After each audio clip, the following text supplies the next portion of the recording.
Welcome, everybody. Today I get to sit down with Heru Chayazamin and talk about his practice of Renzu, Qigong, the Renzu style. Thank you so much for being with me today. It's a pleasure. It's always a pleasure to be with you. Looking Yeah. forward to the conversation today. Well, we want to dive in because Renzu is really new to the community. So we want to understand why you're doing this practice. First question here: why did you start practicing Yuan Qigong and Renzu? Well, initially, I started practicing. It's been about 4 years now, almost 5 years.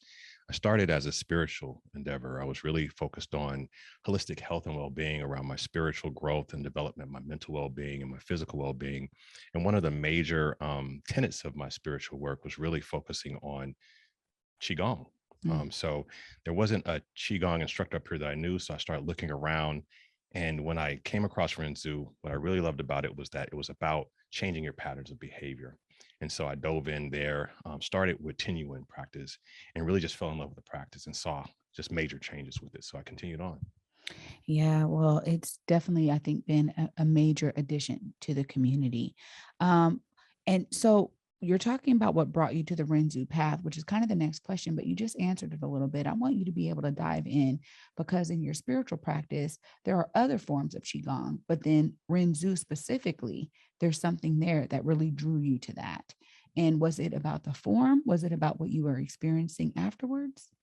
It was really a combination of both. That was the form, the way that I experienced immediate change. It was really easy to learn. So that was a benefit as well. It wasn't very complicated movements. I thought that when I saw it, I realized that anybody from our community could really use it and practice it no matter what the age group or range, the mobility level and things like that. You could do it seated as well if you needed to. You can modify the movements. And like you said, there was no in my spiritual practice or the spiritual practice I participate in, we use a style of qigong that was called Ra Qigong, and there was no Ra Qigong instructors here. And since there were no Ra Qigong instructors here, and there were only books that I could access, I decided, well, look, I got to look around and find something else that's near and dear. And so I found this great studio, Uplift Yourself, excuse me, out in Bellevue.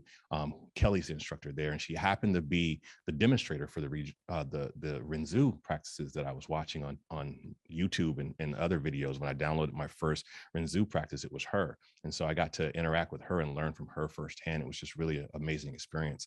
And I thought that once, I could master some of these movements, I could bring them back to my community and share them with my community. And it also became something that I could do like really quickly between breaks at work. I could step outside, and I found this immediate sense of calm, sense of just grounding with it. I saw my breath patterns change. I saw my attitude change. My health and wellness improved. Just my general outlook on life kind of just shifted along with this work, and so that really coincided, and I loved it, and wanted to share with others. Well, thank you so much for getting the practice and being able to be kind of a conduit for community to share this out. I mean, I want to check in about the personal benefits. I mean, you're talking about this immediate sense of calm. And as you're bringing it out into community, how have you been hearing others talk about their personal benefits of practicing? Oh, wow. Geez, so many testimonies from just bringing it to the practice. When I was first learning to become an instructor, I was sharing it out just with my immediate community and my family. My mother was actually dealing with like breast cancer issues when she first saw and practiced with me. And so immediately her stress and anxiety just dissipated from the practice, just standing in the form, the natural form. And then going through the 6 verses, which was really about, looking at the internal, coming inside, and then, going outside and realizing your connectedness with the universe and with all things was really a powerful experience for her. So we got to practice together. She went through the cancer work and things. She's cancer free. I'm grateful Wow. about that. But a large part of her cancer survival story was that she overcame the anxiety, she overcame the stress response, and she was really able now to see the benefits of other practices that she could include in her life, like changing her diet, supplementation, proper sleep, exercise, and things like that. So it calmed her mind. And I've been also saw that from other people in the community. There's been health benefits around like just even feeling better around joints, Mhm. knees and hips and things like that. People have been sleeping better. People have been studying better. People have been, talking back about like their interactions with their loved ones. They're not fighting as much and things like that. They're not arguing as much. Their coworkers are calm and cool and collected, which is really a benefit because in the African American community, there's so many stressors out there, so Mhm. much stress response that is causing a damage to people's health and well-being. And so if we can alleviate any of that, we can do great work. So just minimizing stress in people's life has been a huge benefit. So awesome to hear all of this. And, I gotta ask, I mean, what do you like most about it? You're talking about this immediate response, but obviously you've done some additional work because you didn't just use this as a practice for yourself, but you saw a need for it to be in the community. And, now it's hitting youth, it's hitting men's groups, it's hitting community groups. And so it's really grown tremendously. But, out of all of that work, I mean, what do you really like most about Renzu? Um, Again, it's about that behavior change for me. I saw the immediate behavior change in my life, just the way that I would respond automatically to situations, and to be able to teach that at any level, to share that with children. I'm teaching and sharing in an elementary school level, to teach that to senior citizens and anywhere in between. Is such a joy. Personally, my benefits have just been my heart rate has Mhm. decreased. My breathing pattern has changed. My ability to create has blossomed from that. So my other endeavors I'm seeing grow around as well. To be able to give back to community too, that was a big benefit to me. Once I got this practice, one of the tenets of Renzu is about giving back, right? Mhm. Zendu Ren, which means to heal yourself so you can help others. So as I begin to heal myself, I begin to see this capacity to help others and really embrace that. And it's such a joy to be able to give back to my community who's given me so much. This community from Seattle all the way to Tacoma, they raised me, and to be able to give back and to see health and wellness, just ferment and grow in our community is a wonderful thing. And so I love to see the smiles on people's faces.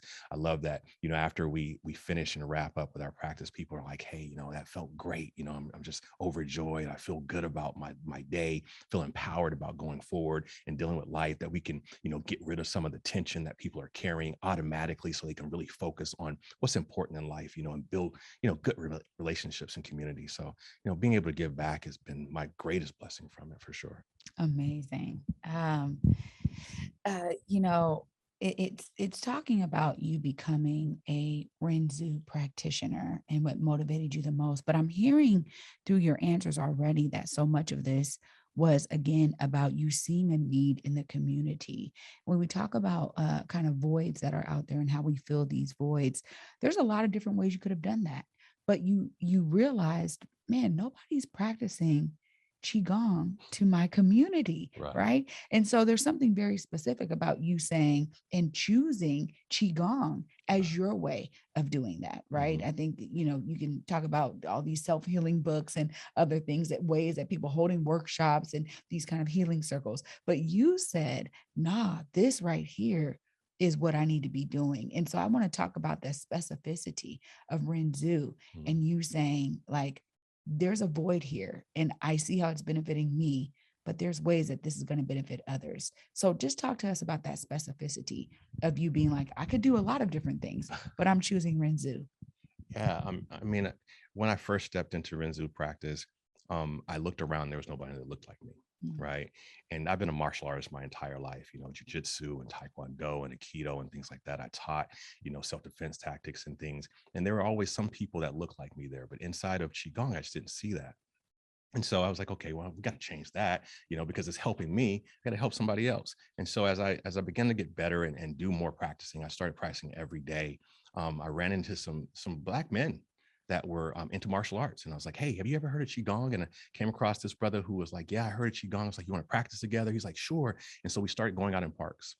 We were out in parks around the Seattle Tacoma area on Saturdays. We just go out in the morning and we're like, brothers in the park, we're going to practice qigong. It was around the time that people were out protesting about George Floyd and things like that. But we wanted to show people in our community that Black men were not a threat. Mhm. that we were about healing and health, that we wanted to, better our lives and our existence just like everyone else, that we were approachable, we're not a threat, and those types of things. And so we just started doing that together out in the parks. And so from that point, women were like, well, I want to practice Qigong too. And I was like, well, yeah, you should, and some of the elders were saying, well, I want to practice too. I was like, well, yeah, you should. And so the pandemic kind of hit, and so we had to move to a Zoom format, but we found out we could reach more people that way. Mm. So now we have practitioners all the way down to Oregon, that are tuning in and stuff. And we're teaching multiple times a week, and we can give this practice that you can really learn in a few minutes. It doesn't Mhm. take very long. Like once you go through the first practice of 10 you can learn it, that first session, 15, 20 minutes, you can learn the movements. You might not master them, but you can do them, you can mimic them, right? And things. And then the mind activity starts to take over as you practice more, and you start feeling, stepping into that chi field.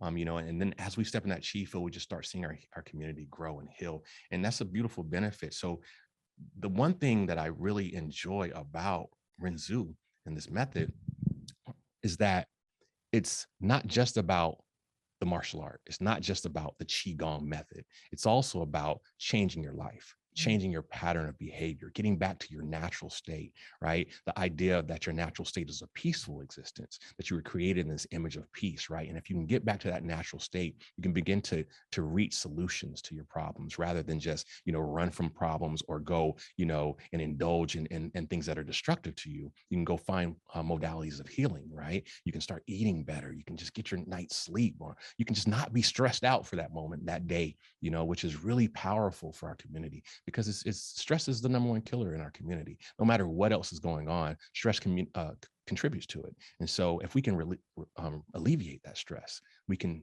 take leaps and bounds towards our growth and our healing. And Renzu really offers that, because it offers, the practice, but the practice is really about, opening the mind up. It's really about opening the heart up and aligning with the spirit, which is really powerful.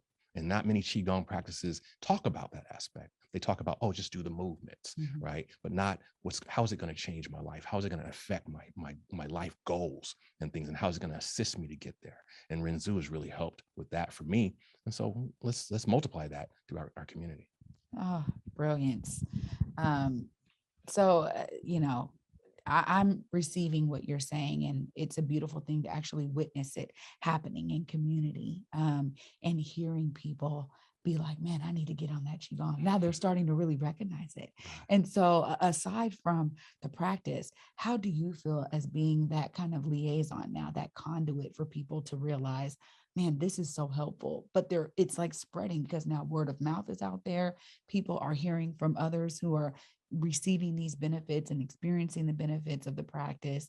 And so, it's like you had this vision that the community needed something, and now you're able to kind of see how it's beginning to permeate through community. Just tell us a little bit about what that means to you.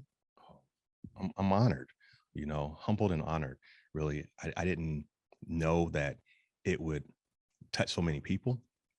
I didn't know that it would touch me that way, and things. It's been an honor to be able to speak into people's lives and to show them something that can change their lives.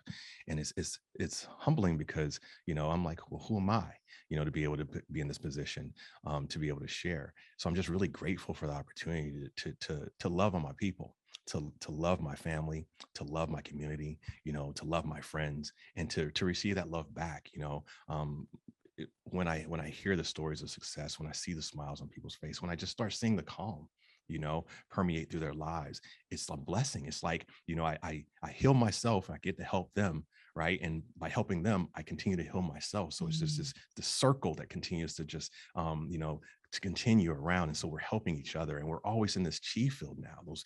Those students, and myself who've connected, we're always in this chi field. We have this little language, this little slang and terminology that we share. We talk about qigong in it all the time and things like that. So we just really bless each other's lives, and I've seen this just closeness grow.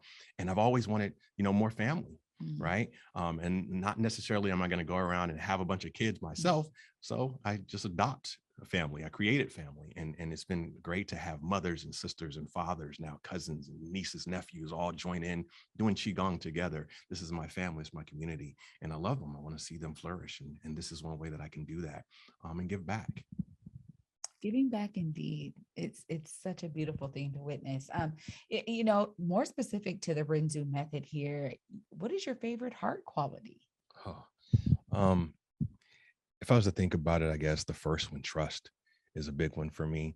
Um, we have so much mistrust in our communities, right? We deal with, you know, societal issues, right, and concerns on a regular basis, and there's so many reasons not to trust, but to trust that the universe has a place for you, to trust that the universe is going to create space and opportunities for you to grow, Mm. to be able to trust that you have the ability and the resources to do what it takes to heal yourself, and to change your environment, right, is important. And so trusting that the universe, opening your heart up to that trust, receiving the information, because people trusted me, right? They trusted me to come into their houses, right? They Mhm. trusted me to come into community centers and to teach, something they'd never heard of before. I had to trust some people I never saw before. So this idea of trust, but trusting the universe, being in the right place at the right time, destiny, and those types of things that are so powerful in our communities and our legacy, right? We've Mhm. always had to embrace our destiny. We've always had to create, our niches and our spaces. And so we've been working to do that together. But we have to trust one another to grow our communities. If I'm going to partner with you, I got to trust you, right? And so being able to trust one another, being able to trust the universe, trust that the creator has a place and design for us to be able to be successful is so important. It's so powerful. And it gives us the opportunity to really overcome any obstacle, that's placed in front of us. If we can start trusting, the process, right? And understanding that process as we grow. So true. I mean, everything you're saying is very, very true. Trust is so foundational in our community. So I love that this practice is also helping to elevate that for the people. How do you use Renzu in your everyday life? Oh, now, I think I eat it, I Mhm. sleep it, and I drink it. I'm always studying or listening to an audio file. I'm teaching now, what, 3 times a week officially, and then there's workshops and things like that. I lead a meditation group. We get to teach on Wednesday nights too. So I'm pretty much every day of the week I'm either sharing it or doing it myself. So it's just it's in every part of my life. I use it when I'm sitting in the office, or when I'm standing, I should say, at the Mhm. office. When I'm standing at the office, I'm standing in a qigong posture. Typically, when I'm breathing at work, I'm working on breathing into my lower dantian all the time, just really using the techniques throughout my day. So it's not just in the practice. It's not just for that hour or that 30 minutes or whatever when I'm practicing, but it ends up being every single day throughout the day, at little moments here and there when I'm like, oh, I'm reminded, wait, peace is my nature. This is my natural state of being. And am I breathing that way? Am I standing that way? Am I relaxed? Am I calm? Am I smiling? Am I joyful? Those types of things, Mhm. become, habit for me. Mhm. And so the more I practice, the more I see it, you know, interacting with my other aspects of my life, even my daughter. My daughter called me the other day and she was stressed out. Dad, oh my God, you know, and I was like, hey, so what's going on? Like, how are you? And she was like, how are you always so calm? And I was like, well, she gone, so I was able to share with her, and she's 31 years old now. But she's learning about Qigong from me now too. So she's down in Florida. So we're reaching across, United States from Washington to Florida right now, literally. Amazing, amazing. I mean, it's been so great to hear this inspiration of you being in community, and the reason why Renzu, in particular, was the method that you chose to really bring out to community. Before I let you go, I mean, last things, what else do you want the community to know about this practice? If there are people out there that are still not sure if it's beneficial for them, or they have questions about it. I mean, what are some of the things you really want folks to understand about the Renzu method? It's easy. It's easy. Anyone can do it. Reach out, step out in the community, step out in the space, try it, trust, right? Just trust. If you try it, you're gonna like it. That first 15 minutes, you'll enjoy yourself. You'll find yourself calming down. It's good for business. It's good for families. It's good for health. Just try it a little bit, and trust. Trust your community, trust your people, feel free to reach out to me anytime. I'm teaching and it's free. You can come out and hang out with me on Tuesday mornings for free at 7 o'clock if you get up early enough, and I'll gladly share my time with you at that space, or set up a one-on-one. We can show you if you're a little bit nervous and don't want to be seen doing it because the movements might look a little weird. But yeah, they're it's easy to learn, and anyone can do it. So it doesn't matter. You don't have to get in shape first. You don't have to have a lifelong practice of karate or something to do it. You can be sitting down. You might have a leg problem. You sit down, and do it. We'll work with you. So yeah, I just want people to experience it at least once. So try it. And I guarantee that if you try it, you'll like it, and it'll change you. There we go. Accessible to the community. And Heru Chayazamen, you are truly a conduit for this in our community. Thank you so much for learning. We know that it's a lot of study. It's been a lot of study for you, but you really embodied the idea of being not just a personal practitioner, but bringing this out into the community as a instructor. So we just appreciate you so much. And thank you for spending time with me, diving into all of the reasons why Renzu is so impactful in your life and now in the lives of your community members. I'm so thankful. Thank you for taking the time to talk with me about it. I really appreciate you. And thank you for joining me in Qigong. She's Yeah. one of my favorite students. So thank you for hanging out with me and practicing. She can talk about the benefits probably better than I can. Oh, let me tell you, I had to stop myself from jumping in there, but definitely a great practice. I also encourage folks out there to check out Qigong, check out this Renzu method with our brother here, Heru Chayazamen, doing it for the people. Appreciate you listening. Peace and blessings.